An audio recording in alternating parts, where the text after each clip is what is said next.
Hello guys जय जगन्नाथ किंतु अच्छा आपण मैंने आशा करुच्छे बहुत ही भल तो समस्त स्वागत करुच्छे मोर रेस्मंत कुमार यूट्यूब चैनल को नुआपड़ा डिस्ट्रिक्ट तरफ आपंकर रिटर्न एग्जाम डेटा बर्तमान पब्लिश हो जाए जिते भी भाई भाई मैंने नुआपड़ा होमगार्ड रे आपंकर फॉर्म देइछंती फॉर्म फिलअप करिसेंती तो तांको मैं ए वीडियोटा बहुत स्पेशल रहा कहीं एग्जाम डेट बर्तमान पब्लिश हो जाए डिस्ट्रिक्ट होमगार्ड ऑर्गेनाइजेशन नुआपड़ा तरफ आपंकर नोटिसटा रही 25/12/2025 माने काली आपंकर नोटिसटा आसी जदि आप फास्ट टाइम आसते आम यूट्यूब चैनल को ताले निहाती गोटे सब्सक्राइब करके पाखे बेल आइकन करूँ। तो चलते आम डायरेक्ट नोटिस देखा नोटिस कौन रही होमगार्ड भर्ती संबंध उपर उल्लेखित विज्ञापन और सूचना अनुसार नुआपड़ा जिले में 113 गोटी माने आपंकर 113टी होमगार्ड पद रही होमगार्ड पद पूरण करा जीवो। एही अनुसार इच्छुक प्रार्थी मानक ठारू आवेदन आमंत्रण करा जायथिला। मोट 5437 जन प्रार्थी आवेदन करिथिबा बेले विभिन्न कारणरू 650 जन प्रार्थी को आवेदन रद्द करा जायछि।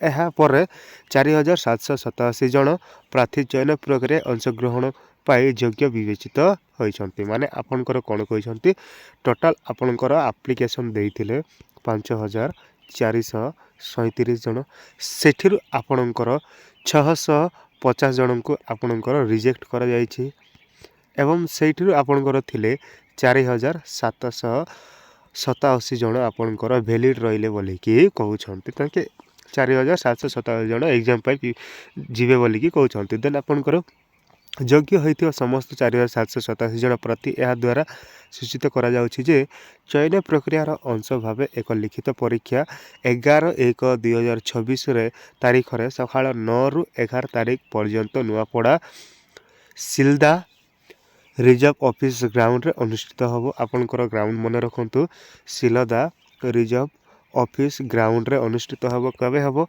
ना आपनकर 11 तारीख रे एग्जाम टा होबो सकाळ 9 रु आपनकर 11 टा पर्यंत होबो। सकाळ 7 टा आपनकर रिपोर्टिंग टाइम रहइबो।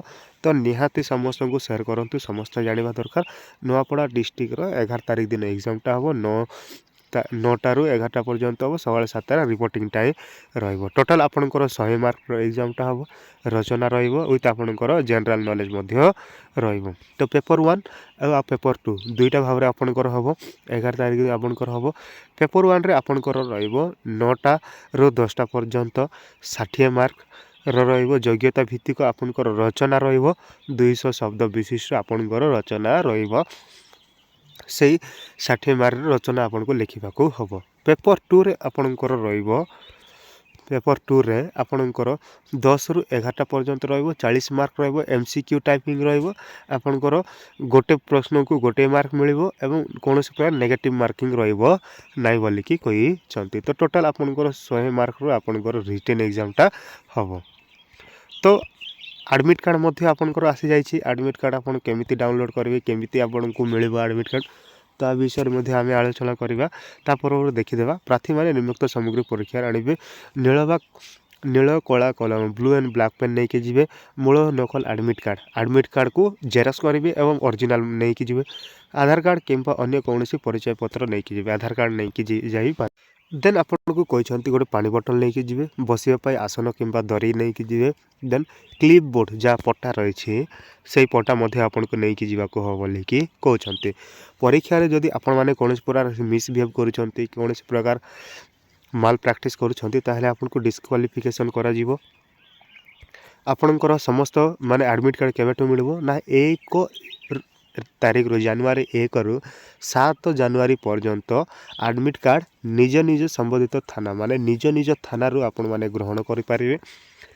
निज थाना रे आपन को 1 तारीख रु 7 तारीख पर्यंत मिलिबो। आपण निजर आधार कार्ड जा रही आधार कार्ड नहीं कि जीवे विथ आ गोटे photo copy recent passport size photo copy Aadhaar card with आपनकर फोटो कॉपी धरिकी जीवे। देन आपनकर एडमिट कार्ड नहीं कि आसीबे 1 तारीख रु 7 तारीख पर्यंत आपनकर एडमिट कार्डटा मिलिबो। देन परीक्षा केन्द्र मध्य कौन प्रकार इलेक्ट्रॉनिक गैजेट जमती स्मार्ट घंटा हो स्मार्ट फोन हो इलेक्ट्रॉनिक हो कैमेरा इत्यादि हो कौन प्रकार आपनकर निषेध माने एंट्री करा जीव नै बोली कहते। जो माने भी ट्रेड रे अछंती बा स्किल रे अछंती से माननको परीक्षा रे ଯେତେବେଳେ ଏକ୍ଜାମ୍ ଯିବେ ସେଇ ଟାଇମ୍ରେ ଗୋଟିଏ ଟ୍ରେଡ଼୍କୁ ବି ବାଛିବାକୁ ହେବ ଏବଂ ଯେଉଁମାନେ ବି ଗୋଟିଏ ଟ୍ରେଡ଼୍ ବାଛିବେ ସେଇମାନେ ଏଇଠି ଗୋଟିଏ ପରବର୍ତ୍ତୀ ସମୟରେ ଏକ୍ଜାମ୍ଟା ପାସ୍ କଲା ପରେ ଗୋଟିଏ ଟ୍ରେଡ଼୍ରେ ହିଁ ସ୍କିଲ୍ ଟେଷ୍ଟଟା ଦେଇପାରିବେ ବୋଲିକି ତାଙ୍କେ କହିଛନ୍ତି। ଦେନ୍ ଏତିକି ଥିଲା ଆପଣଙ୍କର ଫୁଲ୍ ଇନଫର୍ମେସନ୍। ତ ଯେଉଁମାନେ ବି ଆପଣଙ୍କର ନୂଆପଡ଼ା ଡିଷ୍ଟ୍ରିକ୍ଟରେ ବିଲଙ୍ଗ କରିଛନ୍ତି, ହୋମଗାର୍ଡ଼ରେ ଫର୍ମ ଆପ୍ଲାଏ କରିଛନ୍ତି, ତ ତାଙ୍କ ପାଇଁ ବହୁତ ହି ଗୁରୁତ୍ୱପୂର୍ଣ୍ଣ ନୋଟିସ୍ ଯାହା ରହିଛି। ଆପଣଙ୍କର ଏକ୍ଜାମ୍ଟା ଆନାଉନ୍ସ ହୋଇଯାଇଛି। 11 ତାରିଖ ଦିନ ଏକ୍ଜାମ୍ ହେବ। ପେପର୍ 1 ପେପର୍ 2 ଦୁଇଟା ଏକ୍ଜାମ୍ ହେବ। 9ରୁ 10 9ରୁ 11 ଆପଣଙ୍କର ଏକ୍ଜାମ୍ ହେବ। ଟୋଟାଲ୍ 100 ମାର୍କର ଏକ୍ଜାମ୍ ହେବ। ଯଦି ଆପଣମାନେ ଫାର୍ଷ୍ଟ ଟାଇମ୍ ଆସୁଛନ୍ତି ଆଉ ୟୁଟ୍ୟୁବ୍ ଚ୍ୟାନେଲ୍କୁ, ତାହେଲେ ନିହାତି ଗୋଟେ ସବସ୍କ୍ରାଇବ୍ କରନ୍ତୁ ଏବଂ ପାଖରେ ଥିବା ବେଲ୍ ଆଇକନ୍କୁ ଅନ୍ କରି ନିଜ ସାଙ୍ଗସାଥିମାନଙ୍କୁ ସେୟାର କରନ୍ତୁ। ଯଦି ଆପଣମାନେ ଟେଲିଗ୍ରାମରେ ବର୍ତ୍ତମାନ ସୁଦ୍ଧା ଜଏନ୍ ହୋଇନାହାନ୍ତି ନା, ତାହେଲେ ଟେଲିଗ୍ରାମ ଗ୍ରୁପ୍ ଜଏନ୍ କରନ୍ତୁ। ଆପଣଙ୍କର ରିଲେଟେଡ୍ କ୍ୱେଶ୍ଚିନ୍ ଗୁଡ଼ାକ ହେଉ, ଇନଫର୍ମେସନ୍ ଗୁଡ଼ାକ ହେଉ, ଟେଲିଗ୍ରାମ ଗ୍ରୁପ୍ରେ ହିଁ ଆପଣଙ୍କର ଭିଡ଼ିଓ ଗୁଡ଼ାକ ଛଡ଼ାଯାଉଛି। ତ ଆପଣଙ୍କର ରିଟର୍ନ ଏକ୍ଜାମ୍ ସରିଲା ପରେ ମଧ୍ୟ ଆପଣଙ୍କର ରିଜଲ୍ଟ ଯାହା ଆସିବ ସେହି ଟେଲିଗ୍ରାମ ଗ୍ରୁପ୍ରେ ହିଁ ଆପଣଙ୍କର ରିଜଲ୍ଟଟା ମଧ୍ୟ ଛଡ଼ାଯିବ। ତ ନିହାତି ଆପଣମାନେ ଜଏନ୍ କରୁନାହାନ୍ତି ତାହେଲେ ଜଏନ୍ କରନ୍ତୁ। ତ ଆଜି ପାଇଁ ଏତିକି, ରହିଲି। ଜୟ ଜଗନ୍ନାଥ।